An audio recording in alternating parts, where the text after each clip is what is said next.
and we are streaming live to YouTube.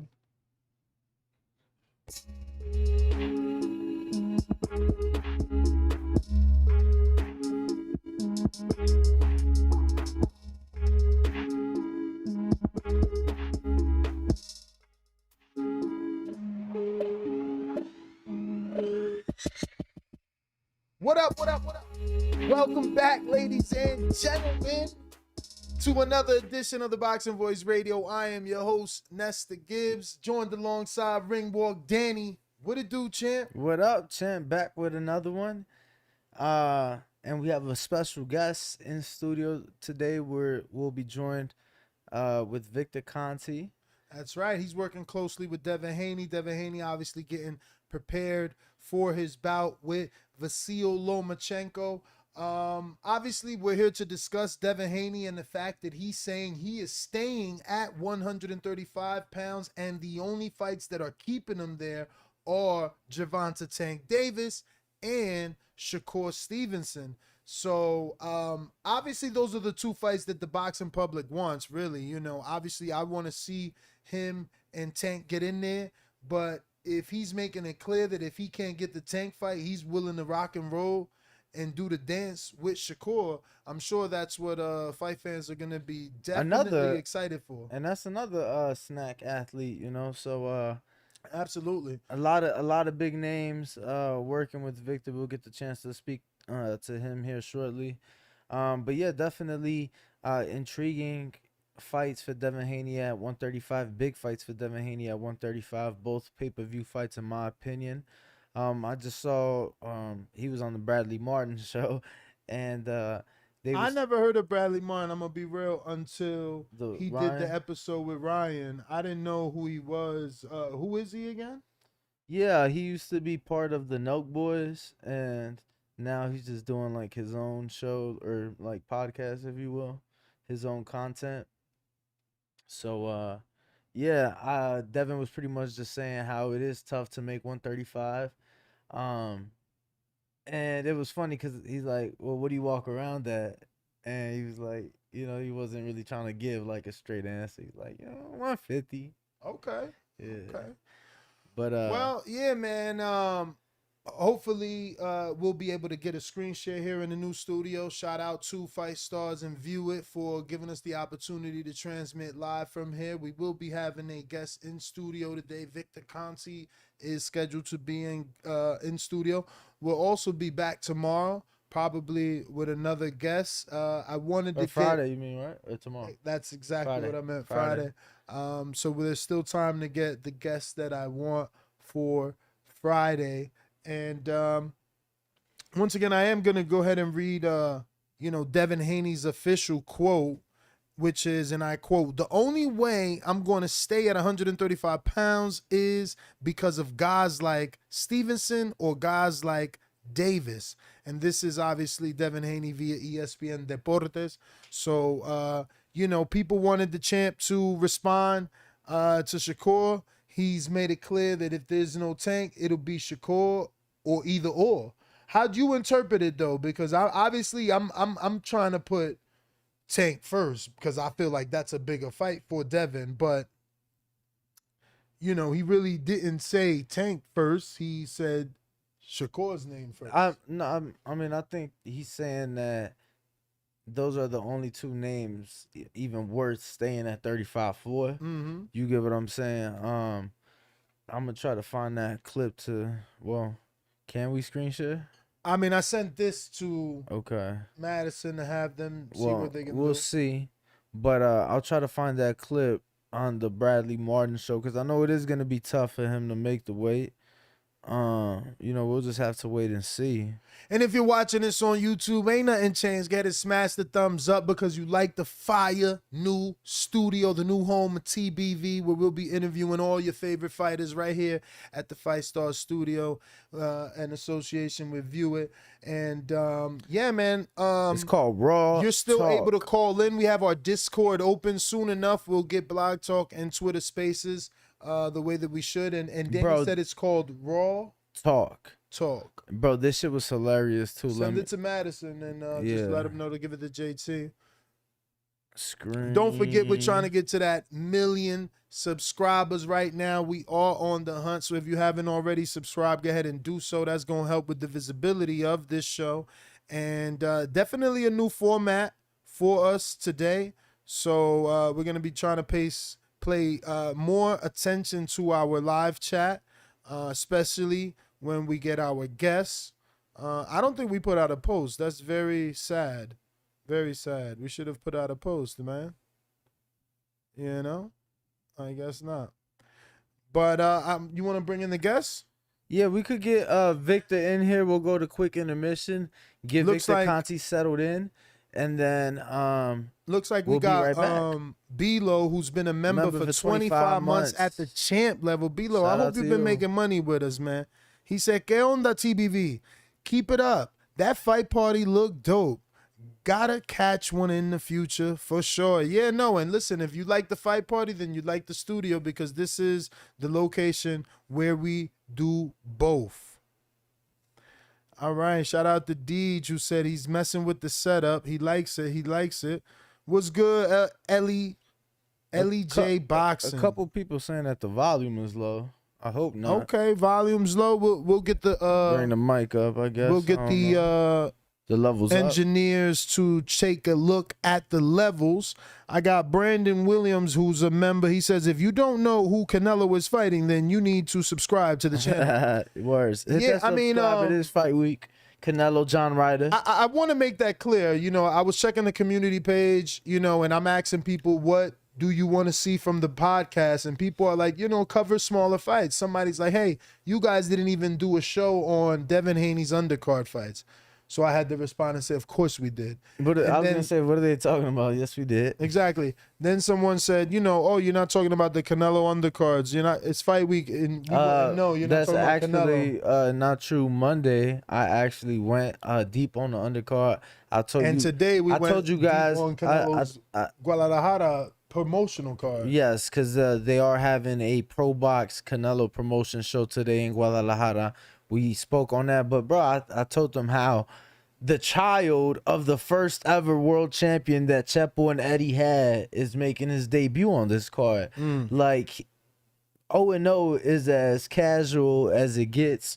You get what I'm saying? So definitely cover, you know, the undercard, and we'll continue to cover it. Press conference is today. So we'll be talking about that tomorrow. Obviously, the weigh-in Friday we'll be covering it on the betting show. So stop the line. Yeah, so like an eagle, if you want to call in, you got to definitely call in on our Discord. I'll go ahead and pin that link in the live chat. And I guess I should be making a post, man. I thought we were getting a guest in here. Yeah, but I should be making a post for that guest. Oh, In case somebody wants to ask him a question, you know? No need in us being greedy. Oh, yes. Patreon. You know? Get those Patreon questions in here. But yes, while we do that, we'll get Victor settled in. Yep, we're gonna Quick cut intermission. to intermission and Be get our right back. guests. JT, if you can, go to the bumper video.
Welcome back, ladies and gentlemen. We're joined here with Victor Conte, the man of the hour. Obviously, we're talking Devin Haney. He's having a, fight. Big fight. Big fight camp for Pay-per-view Vasyl fight. Lomachenko. And you're known in the sport to get these fighters ready for their big fights. Devin is one of the many fighters that you work with. We'll start there before getting into a lot more different topics. But Victor, how did you start your relationship with Devin Haney? Sean Porter, Ken Porter were training at a gym right down the street from where our snack gym is. This is back in the probably 2015 time frame. And they brought Devin in as a sparring partner. Okay. He was probably 15 years old at the time. And we've been helping him ever since. So I've had a long-term relationship. I think he said that he's come to Snack for a portion of his training camps for 10 out of his last 11 fights. So we have a very Think the long-term relationship. The only one he might have missed was Gamboa, maybe during the pandemic. That's exactly right. That's exactly right. And Now- he said he noticed the difference too. So What exactly would you say your job title is when it comes to the Devin Haney camp? Because some could assume that you're assisting him in making weight, but he also brought in James Lockhart, right? Lockwood, Who is a nutritionist and a chef. that's his nutritionist. So there's a lot of different parts to what everyone does for one single fighter. So what exactly does your job entail when it comes to Devin Haney? well, it starts with comprehensive blood testing. So we test up to 50 different parameters, and we typically do this at the beginning, the middle, and the end of camp. And this tells us about his immune system, his hematology, his anabolic hormone levels, the markers of overtraining.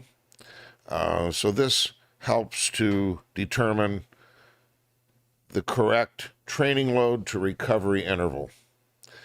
Any supplements that he takes come from me, and what he takes and the dosage that he takes are based upon the testing. Let me stop you there, because in the past you did have fighters go outside of, I would say, the curriculum is the appropriate term here, and purchase over-the-counter drugs. What have you done since then, and is that something that you no longer allow? What do you So mean that by over-the-counter drugs? I mean, I'm pretty sure that's what happened with Willie Monroe. No. There have been a few fighters like Willie, and Andre Berto is another, that people try to link them to me, but the reality is that, for example, with both of those guys, but we'll talk about Andre Berto first, that he was at Snack, and then the next camp he moved to the Ten Goosen Gym in Los Angeles. And I did go down there and visit him one time during that camp, but then he tore his bicep. And then he took like 6 months off and did rehab. And then when he started his camp thereafter, he went back to Winter Haven, Florida, where he's from. And so he was 3,000 miles away from me, and I hadn't talked to him for probably 9 months, and then he pops positive. So I wasn't working with him at the time. And, apparently he got exposed to something somewhere and ended up with a positive nandrolone test. And, but it didn't have anything to do with me. The Willie Monroe case, same thing. He wasn't with me. We brought him in a couple times as a southpaw sparring partner. One time for Vanna's Martirosian when he was fighting Islam de Laura. And months later, he's in Rochester, New York, where he's from. And what he told me was that he took one of these Extends type, libido enhanced type products that he got at a 7-Eleven or something, and then popped positive.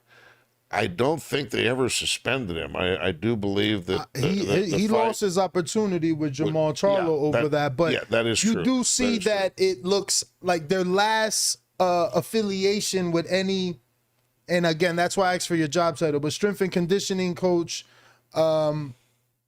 is snack. The last shirt. That's another thing. Maybe you need to stop giving out those shirts. Yeah, I was gonna ask about that. How does one differentiate who's an athlete and who's not, because if not by the brand? Not many of the guys with a snack patch or a snack shirt are actually coming down to the snack facility and working with you. So how does that work in your case? If you go to the snack website, you'll see that we sell gear. Okay. So you can buy shirts. So at a certain point, you know, it's like trying to pin Nike with somebody that tests positive. I mean, you can go there and buy the stuff. Now we do give a lot of shirts away, and we do appreciate the promotion that people do give us by wearing the shirts, but it doesn't mean necessarily that if they pop positive, and as you know, the use of PEDs in boxing is rampant, and but you know, one of the things when I talked earlier about the blood testing, there's many other markers, liver enzymes, testosterone levels, growth hormone levels, hematocrit or increased red blood cell count, where if I see in our initial screening, not the drug testing, but I also sponsor Vada testing for the fighters as well, but if I see that, then immediately I'm shaking them down.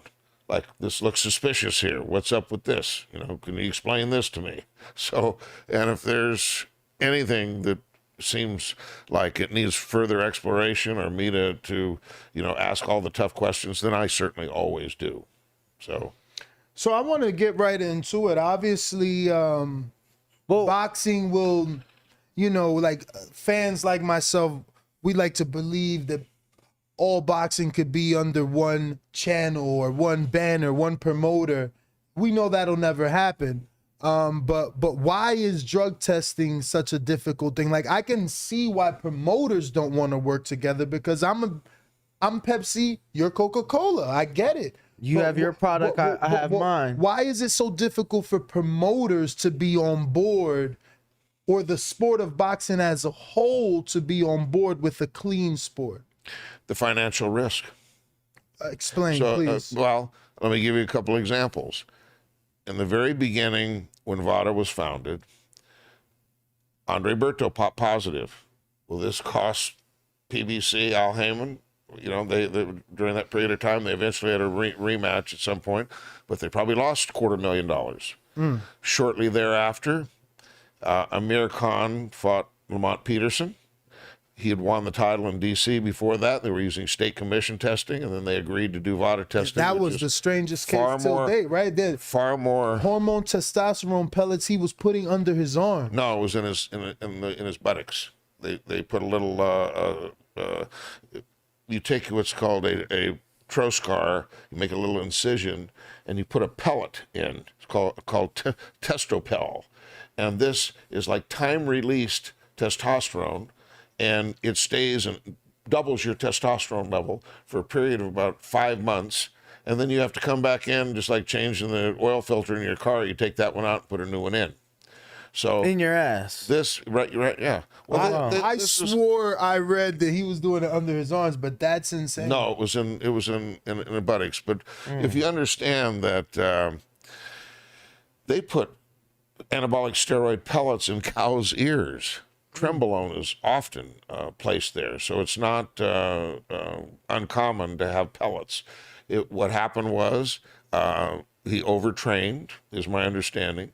He came to an anti-aging doctor here in Vegas, and I actually saw some of these test results, and his total testosterone was normal, but his free testosterone was low. Well, a true endocrinologist is not going to give you a prescription for testosterone.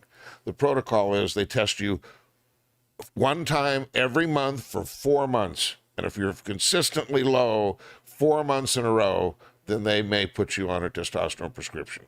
This particular doctor saw he was low in free testosterone, and he just immediately did the incision and inserted the pellet. So when in reality, if he would have said rest 3 or 4 days and it'll bounce right back. So he did not need this. But once again, this was at that time when state commissions were using a 6-to-1 testosterone to epitestosterone ratio. And then when Vada came along, they lowered that to a 4-1. So even though he passed the test for the first fight with Amir Khan, he popped positive on the second one. That also cost the promoters a lot of money. And in some cases, So it boils down to the promoter. If they allow testing, they have to be willing for the fight to be in jeopardy of either going forth or not, is what you're saying. That's right. So isn't the simplest way around that 365-day testing? Absolutely. You know who's clean and who's not on your roster. You pick from the clean athletes. Exactly. So why is that difficult? Well, okay, so let's talk about what you just said about why this is not transparent, is the question you're asking. PBC is not transparent about their drug testing. And I'm going to give you an example. I was in D.C. for the Tank versus Hector Garcia fight. I had 5 fighters on that card that I was sponsoring. Boots Enos, Rashidi Ellis, Bubu Andrade, Hector. who? Hector himself, and Kyron Davis. Only 2 fighters, Tank and Hector, were tested during camp. None of the other fighters were tested. But tested, when you say tested by who? By Vada? By Vada. Okay, so there may have been testing a urine sample only from the on a couple of the fighters there that night, but I can tell you that Bubu Andrade, as a 2-time world champion who was on the pay-per-view portion of the card, was not tested at all. 0. No urine, no nothing. No urine, no nothing. And to be clear for the audience, when you say by urine, you mean by the state commission? By the state commission, and what they're doing is an anabolic steroid panel. Now, let's talk just a little bit about Vada and some things that, that people may not know. Can you tell us what is your relationship with Vada? Well, that's what I was getting ready to tell you. Okay. So Vada was founded by Margaret Goodman, I recall, and Flip Homansky. Now, I don't know if you guys know who Flip Homansky is. Never heard of Flip, always Margaret. Well then, always Margaret and yourself to be exact. I'm going to provide some important information for you now. So, Flip Homansky is the significant other of Margaret Goodman. He moved from Georgia to Las Vegas in 1981. In 1986, he became the head of the medical advisory board for the Nevada State Athletic Commission. And he was there for 12 years, from 86 through 98. He is the one who implemented anabolic steroid testing in boxing. He was a ringside physician. Many famous fights, everybody you can imagine. He was the ringside physician when Mike Tyson bit Evander Holyfield's ear, as an example. Oh, wow. But Muhammad Ali, Sugar Ray Leonard, you name them, okay? So hundreds and hundreds of fights. He's the one that introduced HIV testing. He's the one that introduced doing CT scans. He's the one that changed the 15-round to 12-round in championship fights. Oh, now you got to be more specific because WBC gets all the credit for that. Well, he was a part of that. In fact, he may have been with the WBC at that time. So I'm just telling you that he's been around for a long time and had a great influence on boxing. Then when Margaret Goodman took over, when he stepped down after 12 years, and for almost a decade, then she became the head of the medical advisory board. Okay. So I had become an outspoken anti-doping advocate starting in 2005.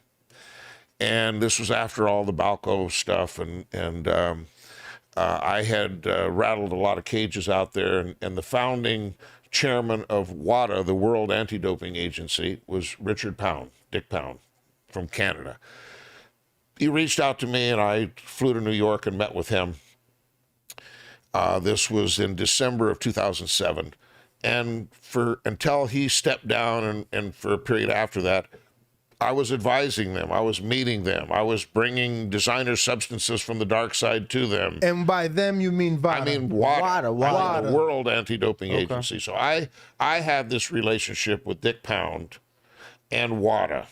okay, a working relationship. I found a substance called AMTH2, which was being used by many track and field athletes, many Tour de France bike riders. And at the time, they thought it was an injectable ampule. And at the time, they thought that it had something to do with testosterone.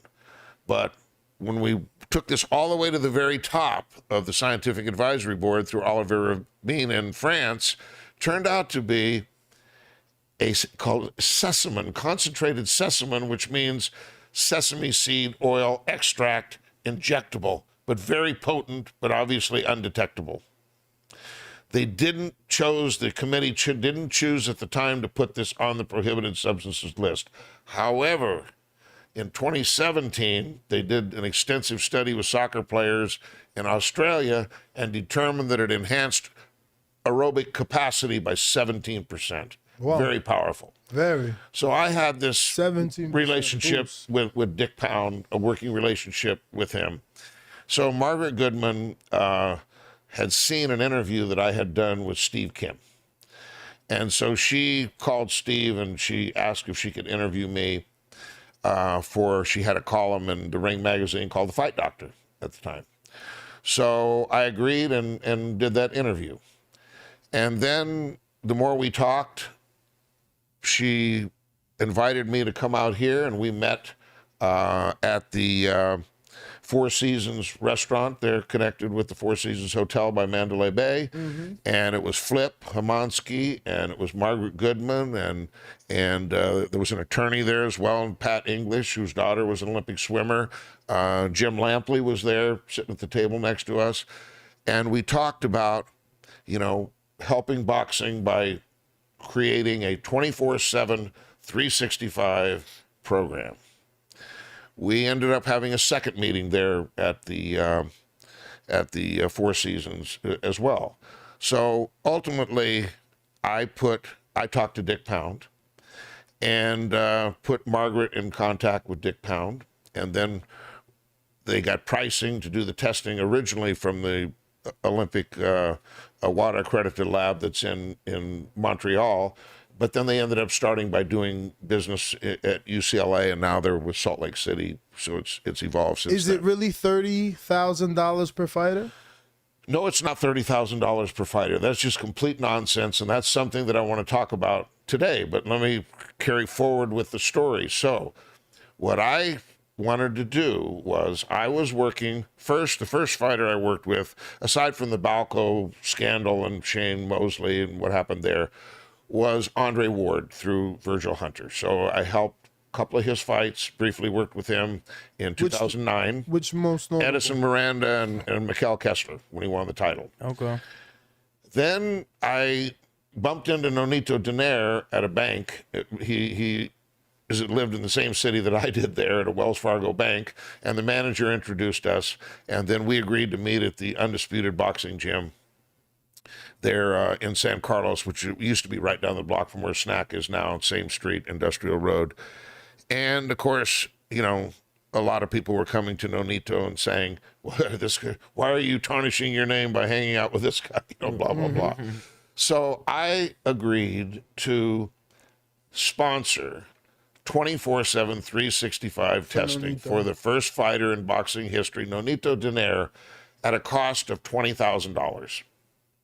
Thereafter, the second fighter was when Edwin Rodriguez fought Andre Ward, and I sponsored Edwin to do 24/7, 365. Now, all the way until Canelo in 2018, those were the only two boxers in history that had ever done 24/7, 365 testing.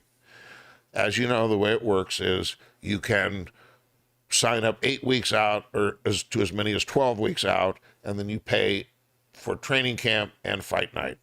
Now, something that's new that I want to talk about today that's really important, and I've been talking to Devin Haney and Terrence Crawford and Julian Williams and Demetrius Andrade and a whole list of the athletes that I work with, and Vada has agreed to do 24/7, 365 testing for $15,000 a year. The program will include a minimum of 6 up to a maximum of 10 tests random per year.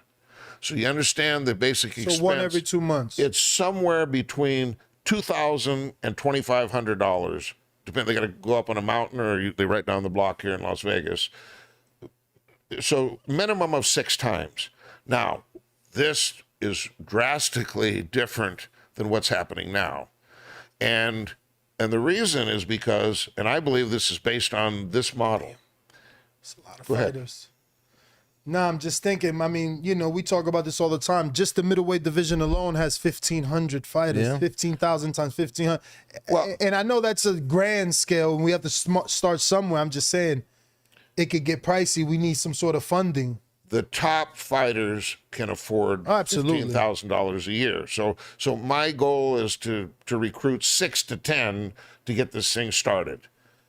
And they will put a page on the Vada site that says 24/7, 365 enrollment list. Now, I've got Devin, I've got all these fighters now. They're enrolled because they have fights coming up. So the plan is once their fights are there, then we can enroll them into this program and begin the 24/7. Because here's what's currently going on. And this, as an example, started, who is it that started the twice a year fighting in September and in May every year here in Vegas for the most part? I would say Floyd. So think about this. If you do testing in September, and performance-enhancing drugs, they're anabolic. They aid with healing, tissue repair, recovery. So fighters use it immediately after a fight, not starting before a fight, but after to heal. Well, now you've got October, November, December, January, February. You got 5 months of using performance-enhancing drugs, and they have enormous carryover benefits for months. Some say indefinite. The gains are with you for the rest of your life. So you got 5 months of using drugs. Then you enrolled for 8 to 12 weeks before May. You fight in May, and then the same thing starts again. So this is, some testing is better than no testing. Can you give me 3 instances of the most dangerous substances? Because I feel like the not predominant, but the most seen are diuretics. These guys are taking enhancements to cut weight so that they can have the advantage of being the big man in the smaller weight. That is not the glaring problem. It's stimulants. This is what differentiates Vada from WADA and UKAD and USADA and everybody else. The way they do it is they have out of competition testing, which means training camp. Then they have prohibited at all times. There's a few substances on that list. And then fight night. What people don't realize is this is what's so weak about UKAD and about USADA testing, which UFC fighters are doing now, is that during training camp, they can use all the stimulants that they like.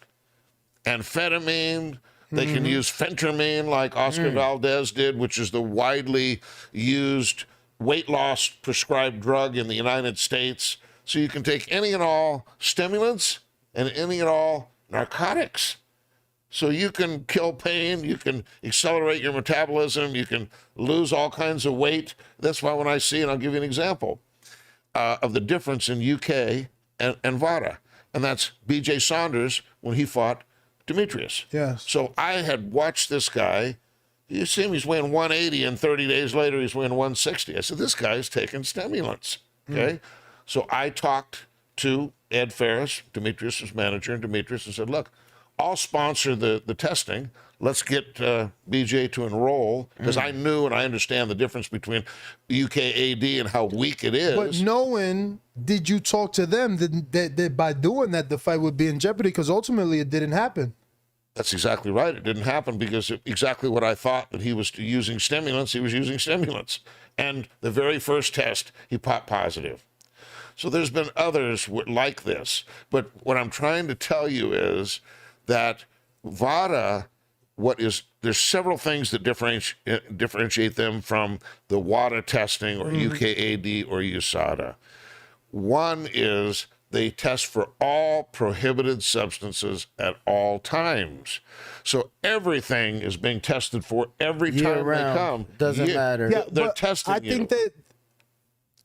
I think that you're missing the point, and I mean that respectfully. Like, we know Vada's the gold standard. Fight fans know that. Promoters know that. The issue is you guys need some sort of, and for lack of a better term, enforcement agency or something. Because all you first do of all, is test. you shouldn't say you guys because I'm not associated with them formally in any You never way. officially said that. That's what I led with. Yeah, well, but I've never been officially involved. I told you Never been officially with Vada? No. Wow. I've always been independent. I'm feeding all of my athletes to Vada, so I'm not associated with them officially and never have been. Now, have I sponsored? That's been the perception. Have I for years. sponsored many, and we're talking, like a couple $100,000 worth of testing over since 2011 till now? Okay. Yes, I've sponsored a lot of fighters. I sponsored Caleb Plant when he fought Canelo. I can give you many examples. Okay. So yes, I've sponsored a lot of fighters, but I've been independent. So back to the difference between the two is this is why, as an example, certain people say, well, we did the testing with the UKAD and we never tested positive. As soon as we get with this Vada, we're positive. Read the damn enrollment form. It says right on it, we're testing for all prohibited substances at all times. Now, you tell me, if something enhances performance on fight night, it enhances performance during training too.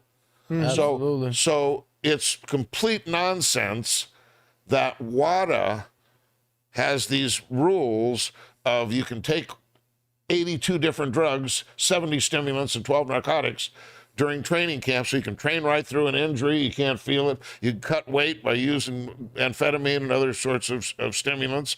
So it doesn't even make sense, is what I'm trying to tell you. So, as an example, recently you saw what happened with Connor Ben. I was just gonna ask you about that. So he claims that he tests negative when he tests with UKAD. We don't know what they're testing for, and I know this, that the more expensive tests are EPO. When you said earlier, what's the most dangerous? It's EPO. People have died. However, stimulants are dangerous too. There was a Tour de France rider in 1967 who died in the middle of the race from using amphetamine. So they're very dangerous as well. Yet USADA and WADA will allow you to use all the amphetamines that you like. So it's just important to understand that growth hormone, they don't test for it. Synthetic testosterone, the IRMS or CIR test, they don't do. So VADA's kind of an island unto themselves, and when you do all the tests at all times, the expense is going to be there. So yes, there needs to be funding. Wherever that comes from, I don't know. But the fighters that have the money, that do step up, or the promoters, or typically it's the A-side fighters who can get the promoters to pay for it as a part of the negotiated deal. But, we're doing the best that we can with the hand that we've been dealt. But we need an answer for the policing, because a fighter test positive. What you're talking about is the adjudication. What happens? Okay, that's where the problem. Now, it's a good thing and a bad thing. And let me tell you the bad thing about, as an example, the state commission. Okay, do you know that in essence they are the partner with the promoter here in Las Vegas? Do you know that of the $22 million gate that they just had here at the T-Mobile, that 8% or almost $2 million went right to the Nevada Commission? Oh, wow. So the commission and the promoter are actually partners. So they don't want to see any positive drug tests either. Mm-hmm. So for the most part, when the state commissions do the testing, they follow the WADA protocol, which is far less likely to produce a positive drug test than Vada. Do you believe that because boxing is an independent sport, you know what I'm saying, like we don't have these leagues such as the UFC, NFL, MLB, do you think that because it's independent that it'll never be 100% under Vada or something like that? Because Vada obviously being like Nessa the gold standard. Here's what I don't like, and I'll go back and say this again. And there's someone else that's recently joined this list of the lack of transparency. PBC, TGB, and Showtime. There's a muzzle rule on Vada. They do not allow them to announce that their fighters are doing testing. To me, let the fans know. So so you're saying PBC has instructed Vada that they can't tweet out, "Thank you, Earl Spence and Terrence Crawford." That's exactly right. That's exactly right. You know who the only PBC fighter that's ever been announced? Mikey? Deontay Wilder. And the reason is because the A side was Fury, and it was the A promoter was Top Rank, so it was announced. Not a single other PBC fighter has ever been announced. Oh, wow. Now, to me, that's shady. Why don't you want, and here's the problem. When I go to fighters, and I work with a lot of PBC fighters, and I say, I want to sponsor you to do 24/7, 365 testing. Oh, but you're with PBC, so you can't tell anybody that you're doing it. You can't stand up for clean boxing. I don't think that's right. So I'm calling them out right now here today. They need to remove that muzzle rule. Okay? If you don't want to do the testing, you don't want to do the testing. Okay? Well, why do you think? Let me give you some other examples. Okay? But first, why do you think? Why would I need that rule? What would be the benefit as PBC? You want to know what reason I was given? Yes. That if they tell which fighters are getting the testing, then everybody's going to want to do it. And they can't afford it. Even though they're at these big pay-per-view events. And let me give you another example. Remember last couple Saturdays ago when Brian Mendoza fought Sebastian Fundora. Yes, sir.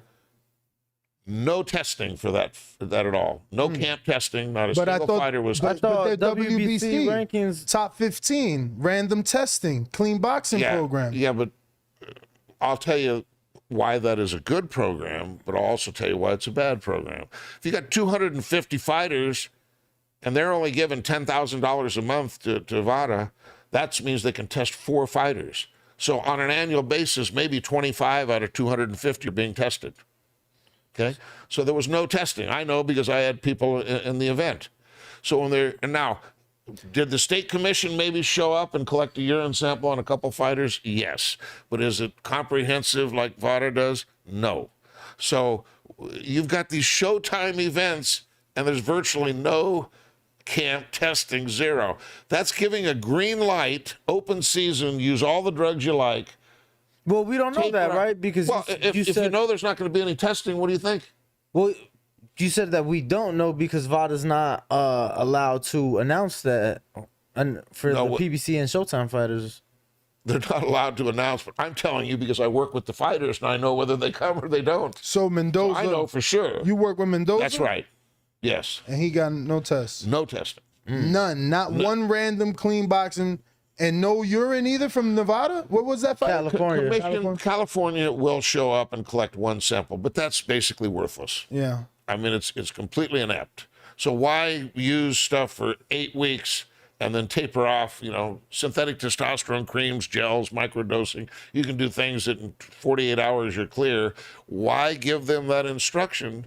And when I see some of my fighters, and I'll just give you an example of stuff that makes me suspicious.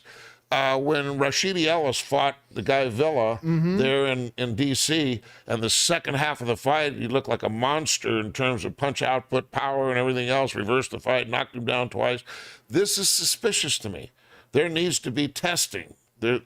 I see things, without naming names, but people are associated with people that have a history of being associated with drugs. Makes me realize that in certain cases you do need to have more testing. That you guys are nemesis. That's like your nemesis. Who? You know who we talking Of course, are you talking about Memo Heredia? We won't say his name. Listen, I've got nothing to hide. He's like your nemesis, though. You guys love each other. He operates out of the trunk of a rental car. Okay, I own a big corporation and make a lot of money. He did pretty good with David Benavidez. He certainly did, and you had Caleb Plant. No, I did not. What? I did not work with Caleb for that fight. Damn. I did not. When did you find out?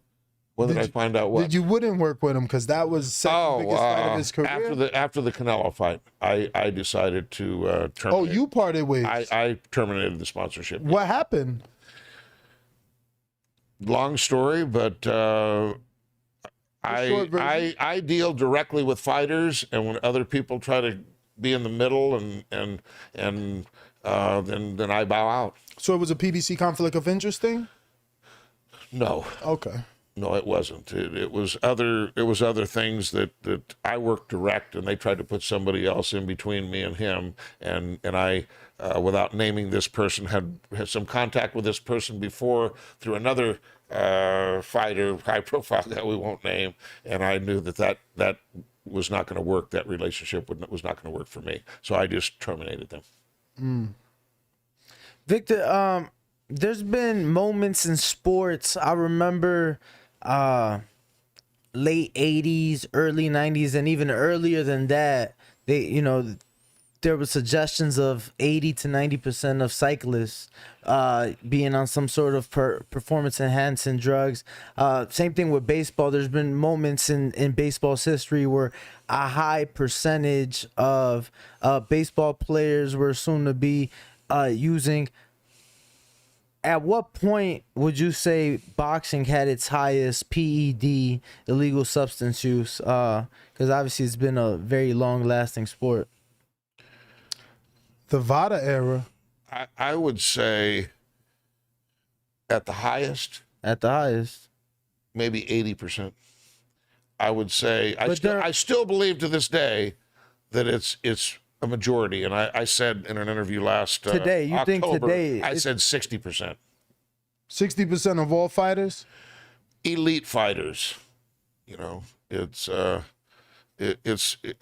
top tier guys, and it's because the testing they need 24/7, 365, and even then, they will still find ways to circumvent. Everybody's always looking for an edge. Listen, if you have no testing and you can use a dosage of 100%, and you bring in the testing, and now you can only use 20%, that's a significant reduction. And it's going to help with the dangerous aspect of the effects of the drugs as well. So, but there's still guys are going to be using, and you want me to tell you, clearly people got misled by the Balco case. Everybody thought, oh, they'll just modify another testosterone molecule and there'll just be another designer and another designer and another designer. There have been no designers since Balco because Balco changed the rule. There used to be two-prong, the whole anabolic steroid category. First prong was similar in structure to testosterone. All anabolic steroids are. The second was there has to be science showing that it promotes protein synthesis or muscle growth. Well, when the clear came along, there was no science and nobody had ever seen this substance before. What they did is they just removed that prong. So now if a structure, they do what they call a mass spectrogram fragmentation pattern, and it's got peaks, and if it matches in a couple peaks, it's similar in structure to testosterone, you're busted even if they don't even know the name of the substance. So what are athletes doing now? They went old school. What does old school mean? Your body produces endogenous hormones, testosterone, growth hormone, insulin like growth factor 1, thyroid. So athletes use these drugs, and that's why you have these ratios of 4-to-1, for TE ratio. So guys come in at 3.8 to 1, and they're flying under the radar. You can microdose EPO. Instead of doing the normal protocol, which would be, 3 times a week for 2 weeks, then once a week for maintenance, they'll do a fraction of that dosage, but do it every day. So even with the carbon isotope ratio testing for synthetic testosterone, I believe that range is called the C12, C13 ratio, and it's got a 3%.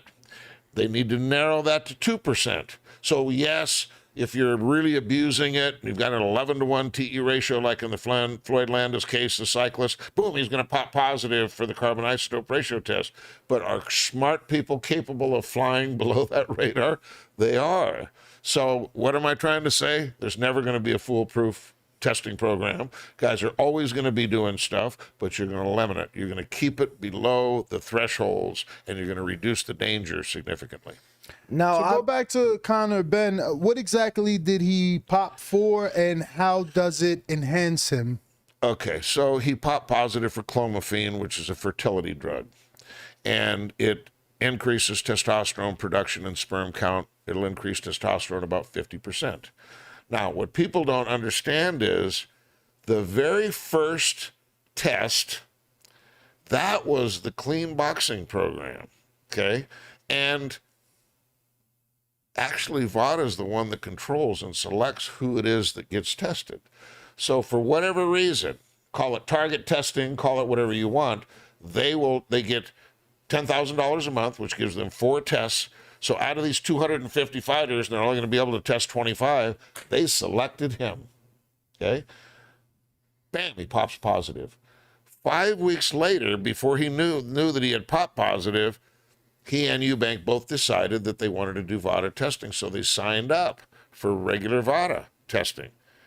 Bam, he tests positive for the same clomiphene again. Now, Smaller trace amounts or same amount? listen, the amounts, let me tell you where I think it came from, because everybody's speculating about, oh, he ate contaminated eggs and all this. That was the WBC's excuse. Well, that was the WB's excuse. Listen, I have a lot of issues with the WBC, starting with the Valdez case where he pops positive for phentermine. He signs up for Vada, which is all substances at all times. Phentermine is not in herbal tea and a bunch of other garbage that was circulated by his lawyer, okay?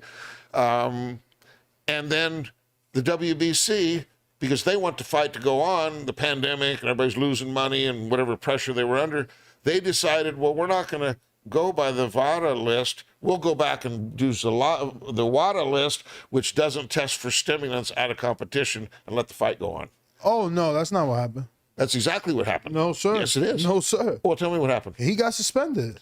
He got suspended for 6 months. No. The fight, No, he did not. but the fight happened, but he got suspended. He got put on probation. He had to serve some WBC Okay. probation. How many months, though? But they Because he still fought let 6 months. He but fought they less than still 6 let months later. Listen, okay, what does that mean? He got suspended for 6 months. The fight went on. Did it Yeah, not? I mean, no, absolutely. Okay? The fight went on. So that's my problem. Fight went on. That's my problem. You can say, "Oh, great, we're going to give you a timeout over here when it doesn't count," but the fight went on. So there's the problem. Secondly, this Conor Ben, and they said, well, the WBC completely cleared them, and all these different words.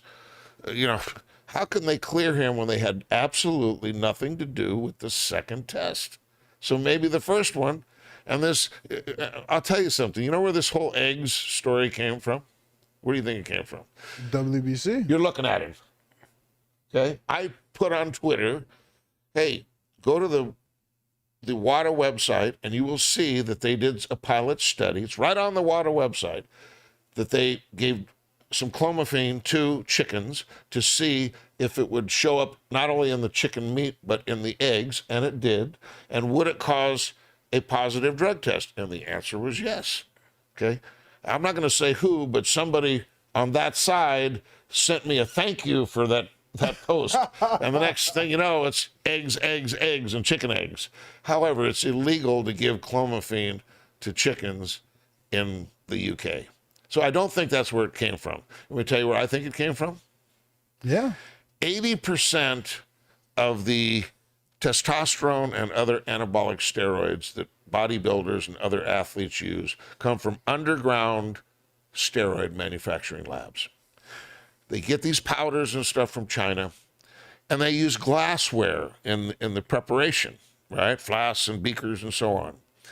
Normally, you clean the glassware between batches with very powerful, it's a 50% nitric and 50% perchloric acid that basically leaches everything out except the glass, right?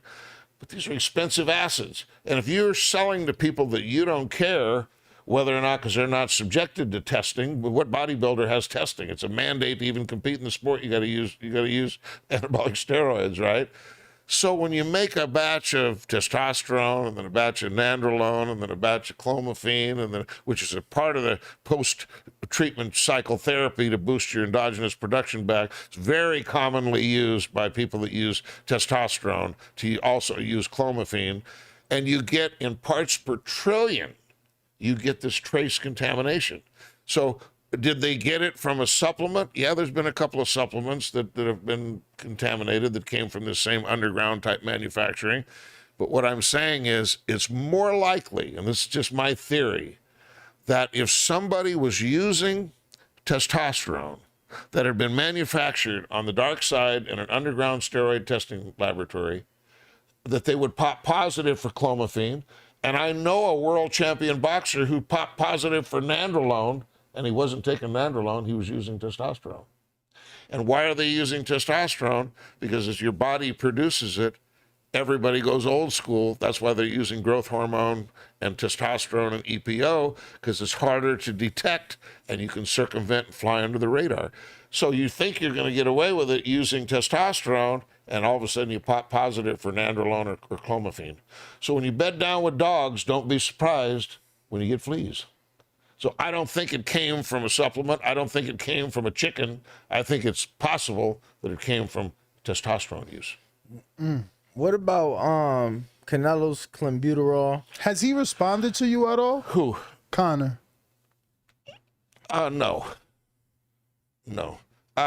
So let me tell you about clenbuterol and Canelo. I don't know if you saw that big expose that was on ESPN, but they interviewed 3 people, Canelo, me, and the rancher.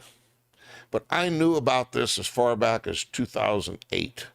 They had hundreds of positives for clenbuterol because the meat over there was contaminated. Then in 2011, 5 Mexican soccer players appealed their case all the way to CAS, Court of Arbitration for Sport in Sweden, and they were completely exonerated, okay? So at that time, I was highly suspicious because clenbuterol would definitely enhance a boxer. It would be a good for them to take in many ways. But I said, what needs to happen? And there's something called no fault or negligence rule. But you have to present your exceptional circumstances at the hearing to mitigate your penalty. So I said, the first thing he needs to do is go back to the restaurant and get receipts and figure out where that beef came from. Then go to the slaughterhouse and get some samples from there and have those samples tested. Well, as it turned out, they did a big study of all the slaughterhouses in Mexico. 30% came back with contamination that would lead to a positive drug test. That means 1 out of every 3 hamburgers you walk up to the stand and buy will give you a positive drug test. Let me ask you something, though, because, you know, the fight fans, they like to say Canelo's too rich. He shouldn't be eating meat from regular slaughterhouses. A lot of people have suggested that he should have his own cattle. Knowing the circumstances in Mexico, shouldn't he fly his meat? Let me clearly say something here. I'm not saying he's not using drugs. I don't know whether he is or he isn't. Do you believe it? I believe there's other substances like back then for that specific case, because he also gave hair follicles, which some of the fight fans, they don't believe. They're like, well, okay, so let me tell you something. Hair is an excellent and scientifically valid sample.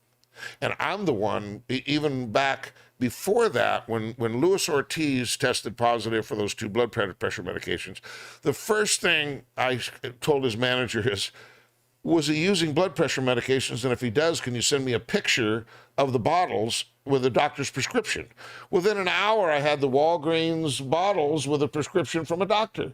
Now, later he got to fight Wilder, but of course they suspended that. But I'm the one that said, even back then, he needs to go to prove that he's been taking this all this time. He needs to have a hair test done. Hair is similar to urine. If you could collect your urine every single day for 3 months, mix it up, pour off a little sample or aliquot, and test that, it would be like your hair sample. So the best sample is actually pubic hair because it grows the slowest. But when he went and had a hair sample taken and it came back and it was consistent with contamination from meat as opposed to the type of dosage you would use if you were using it with intent to cheat, that kind of, in my mind, exonerated Canelo. But people say, look at the camp. He's not. He's the biggest name. Then you got Valdez. There are other drugs. Okay, let me give you an example. It's a fight stable, and everybody's popping. Let me give you an example of something that's the worst case that I know of. Back before the 2000 Olympics, pro hormones were on the market, and there was a type, 19-norandrostenedione and diol, and you could buy these at GNC. Okay.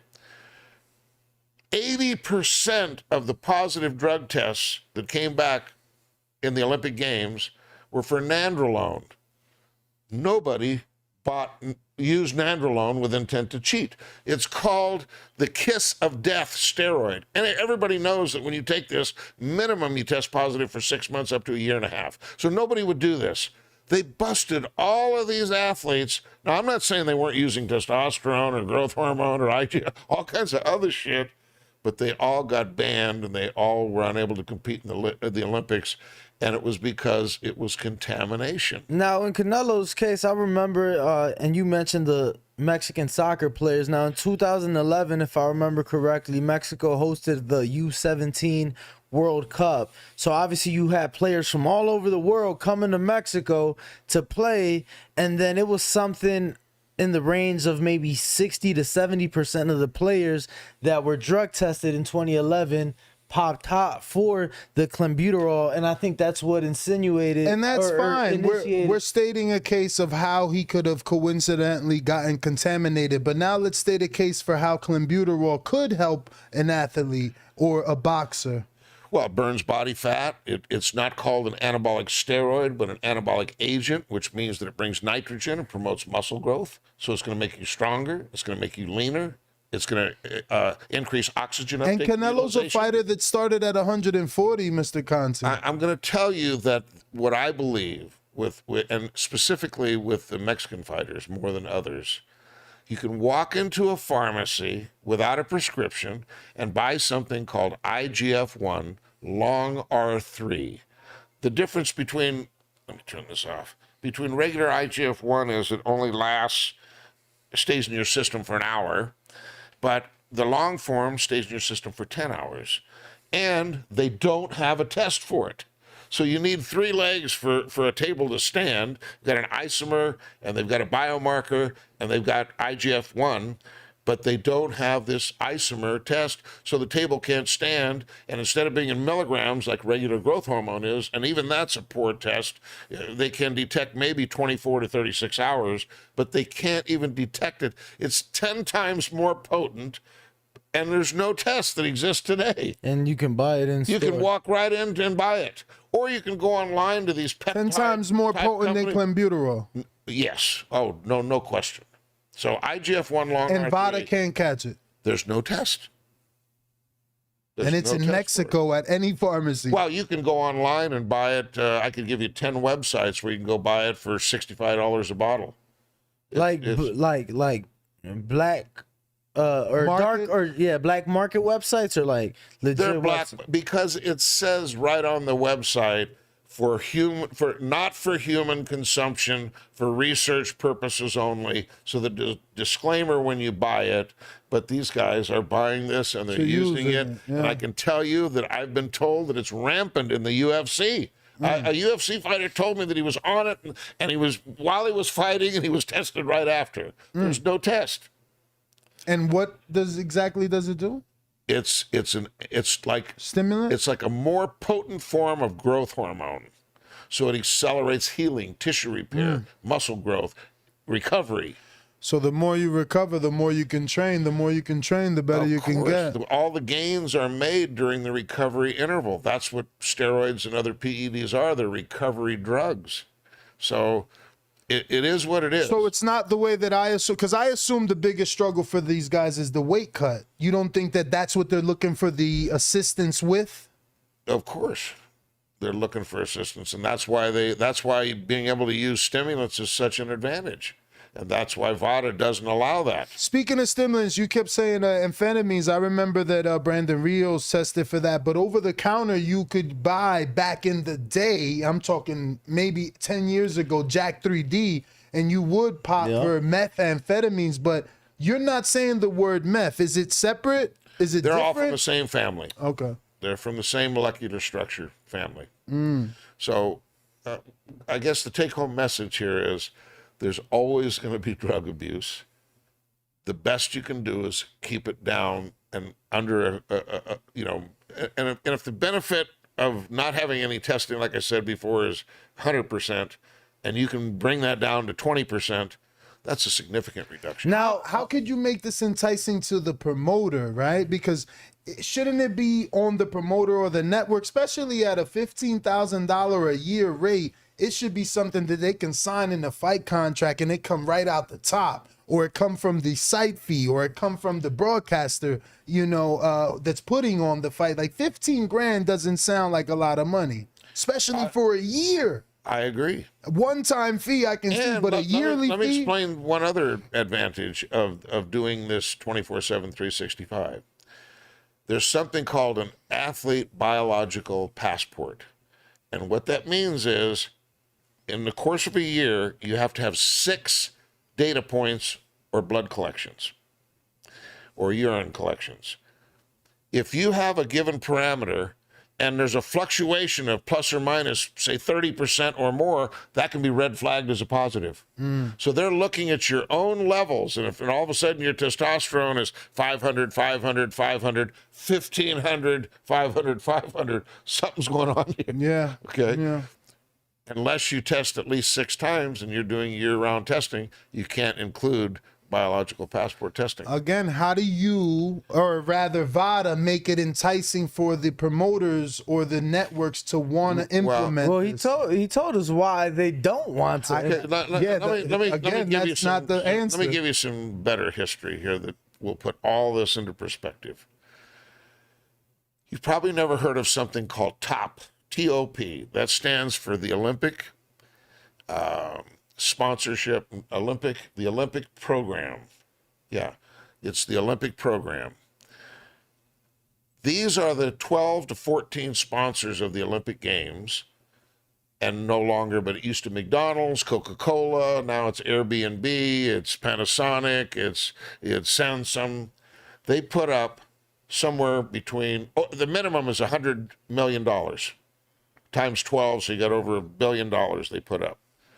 The entire reason that WADA, the World Anti-Doping Agency, was founded was not to protect the athletes and create a more level playing field and about anything to do with the health and safety. It was the sponsors who said, we're tired of our logo being tarnished with these positive drug tests, so you need to set up a testing program so that we don't get this on our company logos. That it was founded at the request of the sponsors, because they don't want this. To protect their name. I think it's in the Showtime and all the other DAZN and ESPN. It's to their benefit to reduce this by having the testing, because by not having as much testing as is needed, and these guys, there's so many loopholes in it that the benefits outweigh the punishment, especially in boxing. I mean, they get popped, and what happens? 6 months later, they're back in. Let me give you an example. What's the guy's name that Caleb Plant won the 68 title from? So he tests positive for when he's supposed to fight Benavidez, right? Mm-hmm. He tests positive, and then he goes out. He comes back. No consequence, no penalty. What happens? He fights a title eliminator. Where's the But punishment? that's what I said in the beginning of the interview. We need some sort of policing. It's not enough for Vada to say you're dirty if no one is gonna do something. Conor Ben, all right, only thing that happened was his fight didn't happen. It got postponed essentially because he's gonna fight. That's not true. He's been damaged. I mean, he's gonna fight Chris Eubank. He when? Isn't that what they're talking about? No, Eubank is fighting Liam Smith. You're right. So but there's talk of a Pacquiao fight with Conor now. This big talk by Eddie Hearn that, commissions are happy in the United States. Then all of a sudden here comes California and Nevada saying, no, we're not happy. And in fact, we will not commission a fight over here. Publicly, they came out and They said that? publicly both gave statements, Nevada and That California. they will not. They will not sanction a fight with Conor Ben. Ooh. I said Texas. Well, You know- Texas might. Texas might. Florida. Florida. They might. However, when he wanted to fight Eubank, and then the British Boxing Control said, if you do that even out of the country, we won't allow Eubank or any of the corner people because we license them too. So see, we won't give them licenses. Wow. So they shut this all down. Now, all this big talk, all this 270-page report, all this threats of lawsuits. What happened, Eddie? What happened to all this big talk?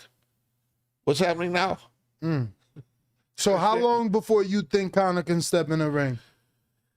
He's going to have to deal with the UKAD. That's the entity that will give him some sort of if he would have just got good advice. I'd heard that he had spent over $500,000 in lawyer fees to this point. What a waste of money, in my opinion. What horrible advice that he got. All he had to do is say, I don't know where I got this. Maybe from chickens, maybe from a supplement. I'm not sure. I don't have an answer. I'm sorry. They would have gave him 6 months and been retroactive, and he would have already fought. So this was a horrible mistake to spend all that money. And then they say they've got this big report, but here we are, what, a year and a half later, and nobody's seen it? Has it been it can't have been a year and a half. It was, yes, it has. It's been 16 months. When was that fight? No. Wow. When was that? How? Let me see when that fight was supposed to take place. It's been at least 14 months. Wow. So anyway. I got it. Someone wants to ask you, what exactly was the name of that substance they can get in the pharmacy in Mexico? See, that's the bad news about giving that type of information. Yeah. Yeah, because some everybody people wants actually to want run it. you. Yeah, no, somebody said, I want to get swole. Well, that's exactly what happened when I gave a lot of information to Wada initially, and I called it prescription for success. And you know what happened? That Wada didn't do anything. They didn't take any action. But many other people I heard, including some high-profile athletes from Jamaica, were following the Victor Conte protocol for Dwayne Chambers and Kelly White. So it's out there. It's called IGF-1 long R3, insulin-like growth factor 1, and then it's a specific species called long R3 or LR3. Now, something like that, when they say, well, they're not using clenbuterol or they're not using this, that is a very, very, probably the most potent of all performance-enhancing drugs, in my opinion, for boxing would be EPO. Isn't that what Big Baby Miller popped up with? Big Baby, yeah, he popped for 3 or 4 different substances. He took some SARMs and growth hormone and EPO. But now he's on 365, right? That was part of. Not that I know of. I thought he had an 18-month suspension, and as part of he's his. not in 365 testing now that I know of. Thought that was part of the terms. No, in fact, I thought after the 18-month suspension, he had to sign up. No. Same thing with You see, this is what I'm saying. we need Jean some sort of. Pascal was in. No, he pops positive every day. He popped positive for 3 or 4 different drugs.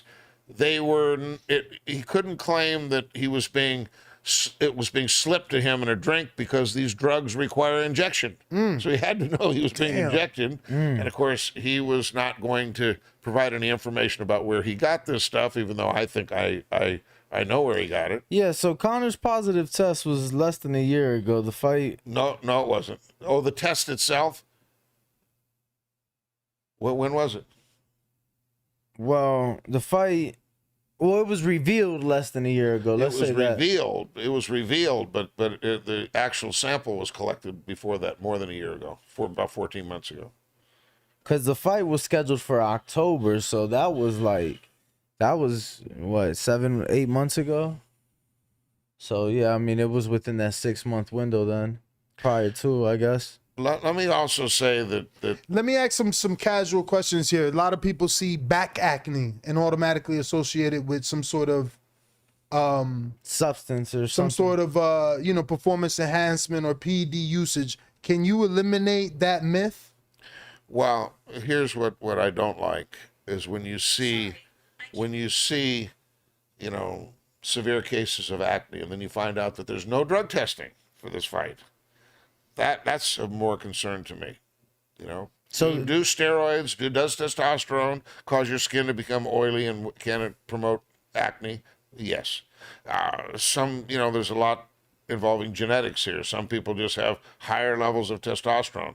Blacks have much higher natural levels of testosterone and growth hormone compared to whites.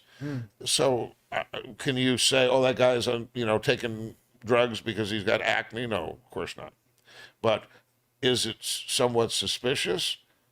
And then when I hear there's no testing whatsoever and wonder why, that's another example of a massive fight and no testing for the co-main event on down. Why?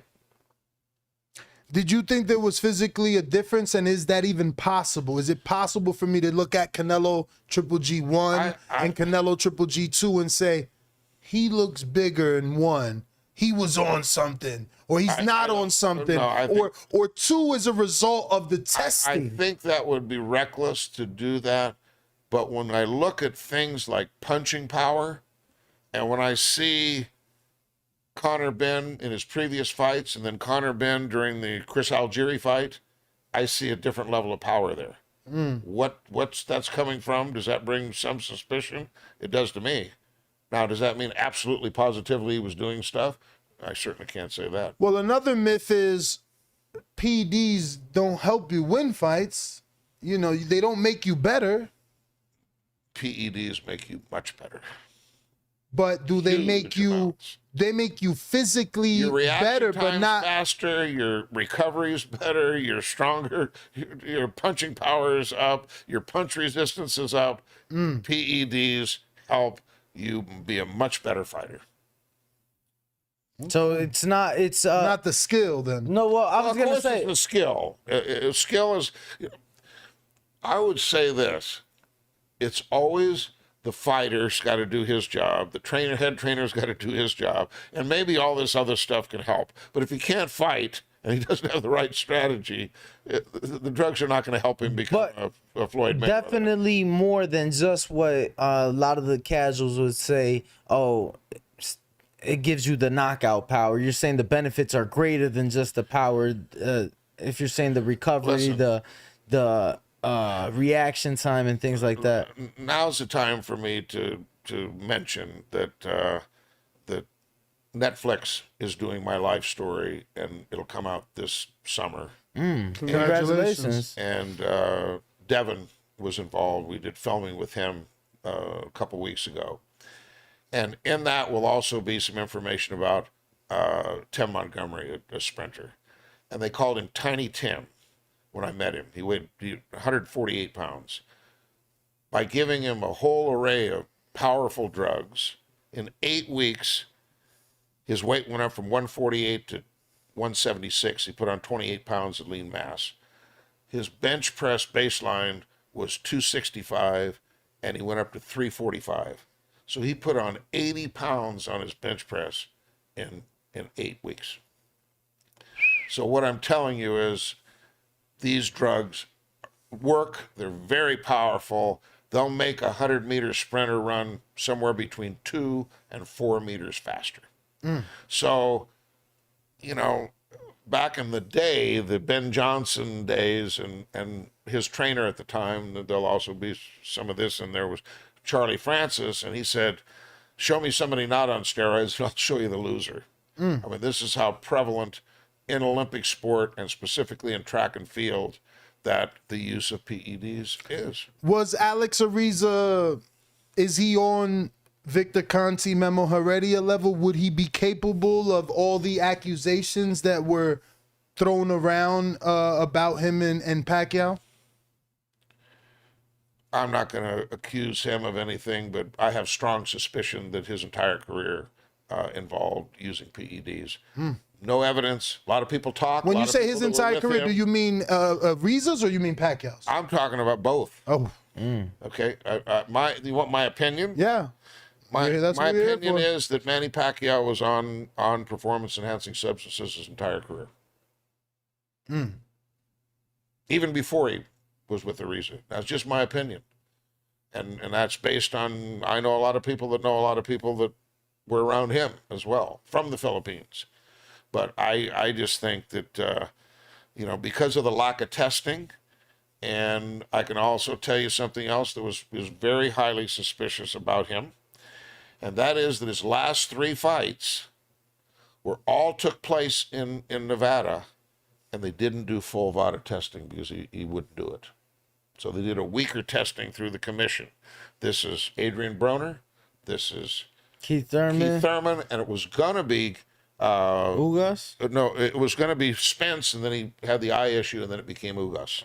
So they did not do full Vada testing and then he was rode off into the sunset. So I have a lot of suspicion about him. Now, I can't say with absolute certainty. I'm just giving you my opinion, and everybody's entitled to their opinion. When is the Netflix documentary coming out? August. What are your... I say Dillian White, first thing comes to mind. Positive drug test. I don't have a lot of confidence. Can you give me your interpretation of what took place between him and Oscar Rivas situation? That specific I don't know the test? specifics other than somebody did reach out to me about that, and I believe that he got that overturned. So I don't think there was ever a formal consequence that he received that I know of. So he's a clean athlete up until now. If I remember, I think he tested positive for Dianabol. What is that, and how does it help? Anabolic steroid. It's an oral. It's not an injectable. What was the first word you said? You said very harsh? Harsh. It's liver toxicity. It's very, you have certain ones that women can take, like oxandrin and anavar, and these are ones that aren't what they call hepatotoxic. Dianabol is really harsh. I mean, it's really, destroys your liver. It's something you wouldn't want to take. It's very popular, makes you extremely hard, extremely strong. But makes you extremely hard? Hard, like a rock. Your muscles are hard. Trenbolone makes you hard. There's many different species. Some steroids are more, they're all what they call anabolic androgenic. Some are 80% anabolic, 20% androgenic, and some are the opposite. What was the one that Big Baby Miller was numbers? It was like GH9. Those are SARMs, selective androgen receptor modulators. And it's similar to a steroid. They're actually safer.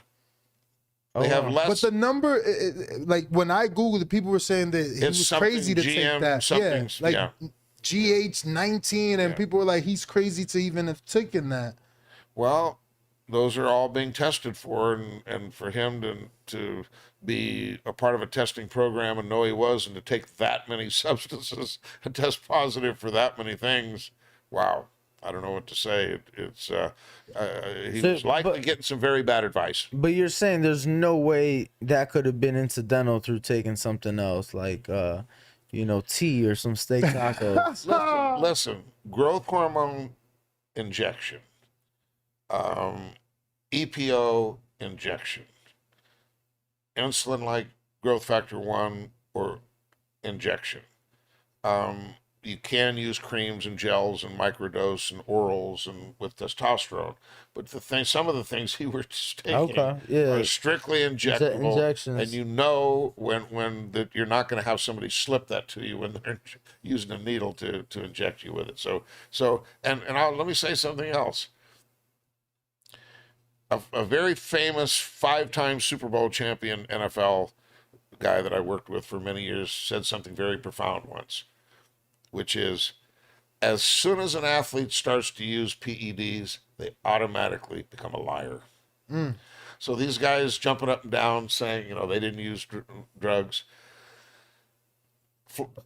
Lance Armstrong passed 250 tests, and how many times did we hear him deny? Marion Jones passed 160 tests, and how many times did we hear her deny? She sued me for $25 million. After her lawyer was talking all kinds of crap about me, and I didn't say anything for 4 years, and finally, just to set the record straight, I did, and then I get sued for $25 million. Well, guess what? Was that Thrown out. Then she admitted and cried on the courthouse steps that she betrayed all of her fans and everybody else, and that she was the one that was lying. So that was it. So that was that lawsuit before she served the time in prison or after? It was before. Okay, so that was before she got I stripped got of her gold served with that medals. lawsuit when I was in the prison camp in 2006. Okay. So Victor, another like, I guess famous or infamous time, Manny Pacquiao, Floyd Mayweather. There's rumors that he got some sort of IV. Did you hear that? Yeah. Is that not allowed? Is it allowed here in Nevada? And benefits, So here's my pros and understanding. cons. Here's my understanding about that. Okay. Here's what I found. Shut the fuck up. Sorry about that. Yes, using an IV. They've changed the rule now, but back then it was prohibited. So the doping control officer showed up and he was using the IV. It took 22 days for a doctor's backdated note to show up to get that cleared.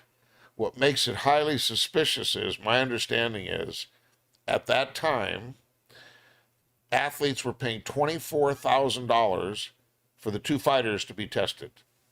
But Floyd and his opponent were paying $125,000. The question is, what was that extra $100,000 for? They were paying that to Wada because that's what he used back then. USADA. USADA. So it's highly suspicious that this just goes away. So it's not that it was more stringent testing or longer testing, and that's why the higher Are you price saying he tag. paid for the two or something? I don't know why they were paying so much money. Because I did read that he had a two, which is a therapeutic Therapeutic exemption. use exemption. Listen, they've changed the rules, For that fight, it was crazy. It was the biggest fight of our, for us. And then one guy comes out with a shoulder injury. The other guy's using IVs. It's like, Jesus. And what would Floyd need that for? Like, I thought an IV is if you're dehydrated. He didn't look dehydrated at the weigh-in. We've never so known what are that. the benefits of the saline one can take? I'm not a big fan of IV because when you think about this, if you cut weight, 15 pounds, let's say, and then you do IV, well, each bag of the IV is only 250 cc. Well, a bottle of water is 500, so that's a half a pound.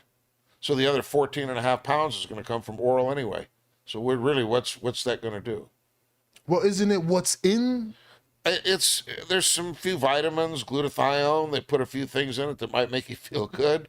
But can you do the same thing with less risk using oral? So I'm not a fan of IV. Really?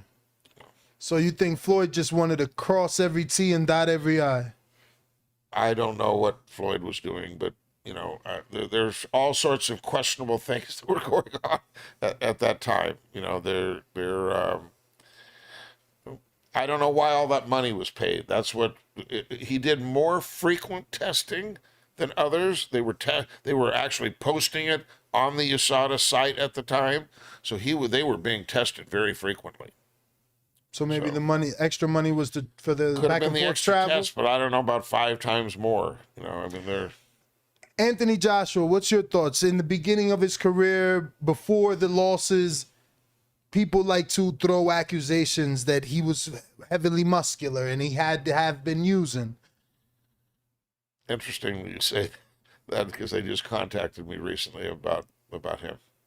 They being his team. I work with Joshua Derek. Buatsi, who's trained by Virgil Hunter. By Virgil. In fact, they're in the UK now. He's getting ready to fight May 6th. And I don't know much about him.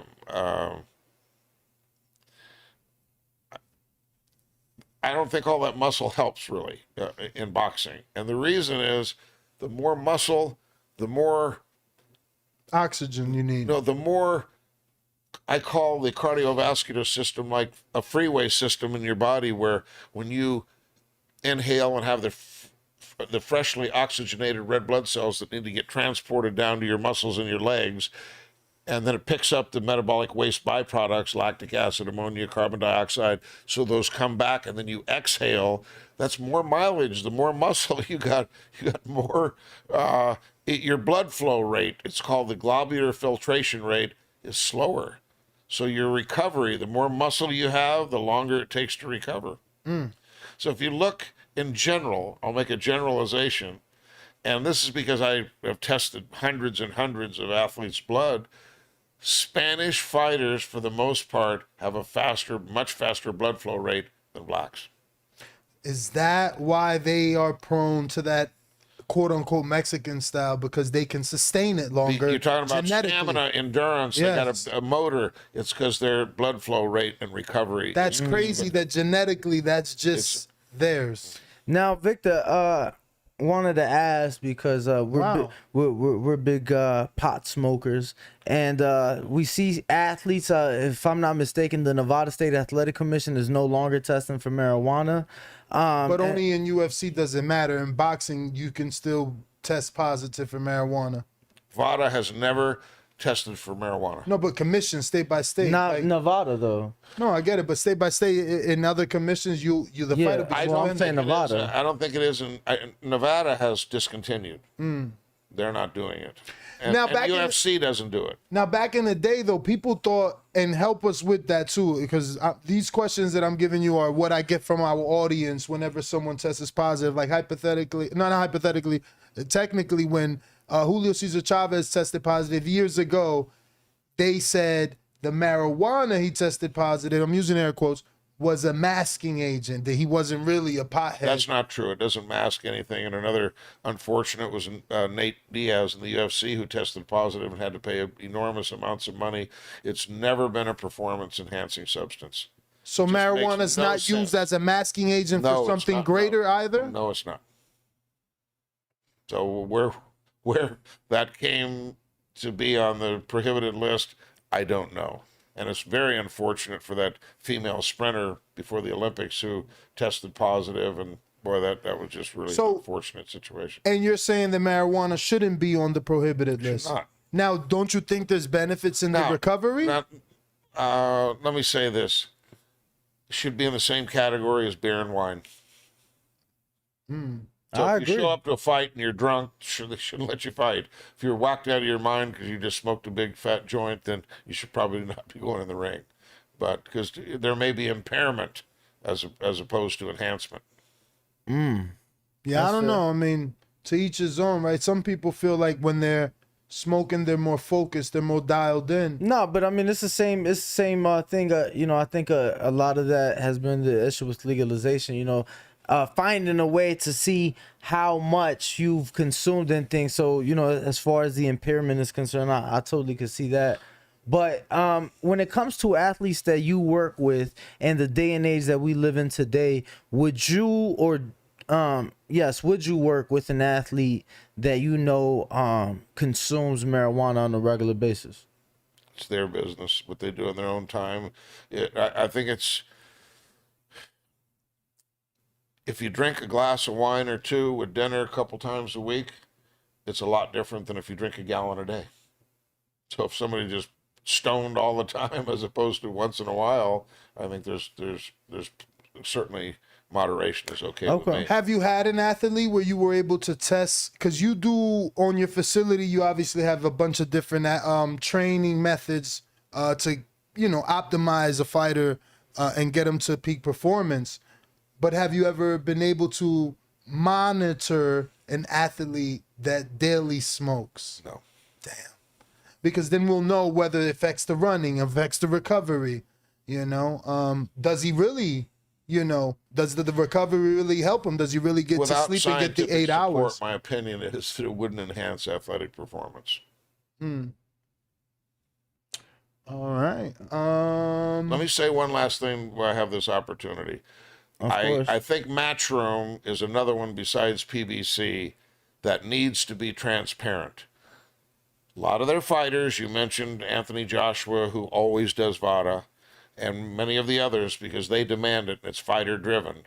But this new case, of they're now also using this drug-free sport and there's a lack of transparency behind what's going on there. And we don't know who's being tested and who What's not. drug-free sport? It's a new testing organization that Matchroom has been using for some of their fighters. And we don't know what they're testing for. I don't think it's comprehensive. I don't like the lack of transparency. So I've said today. Is it UK based? No, it's here in the United States. It's somewhere in the Midwest, like Kentucky or somewhere. Do you know of any other agencies, other sport leagues, or anybody else that uses them, to your knowledge? Major League Baseball uses them.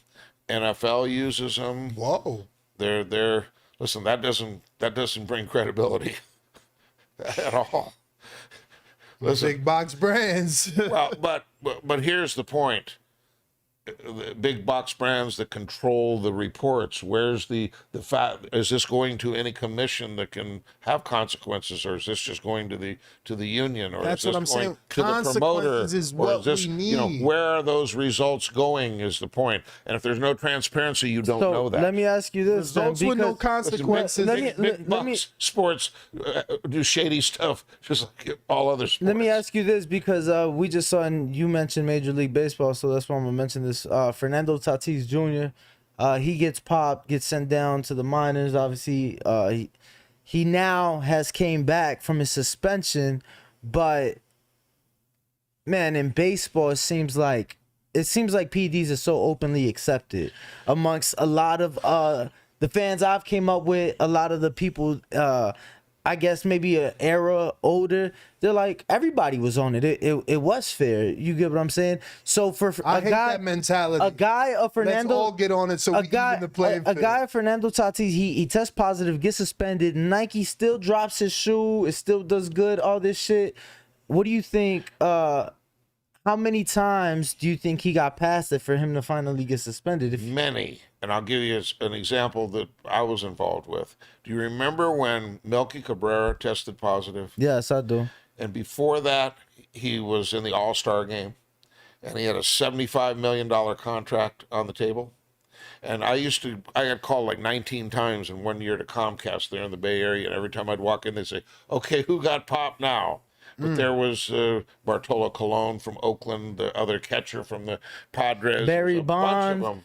Well, this was a little after the Barry after Bonds stuff. This was Bonds, around okay. 2012, Okay. right? And the purpose of telling the story is that he had the $75 million contract. He gets popped. He does a 50-game suspension, comes back, and signs for $37 million. So the point is, cheat. You know, there's not a serious consequence. You took a chance, but the worst case scenario is you get 37 million instead of 75. Wrong message. Well, that is That is the wrong time. message, because shit, 37, and for those, I mean, MLB's guaranteed contract, so you get what I'm saying.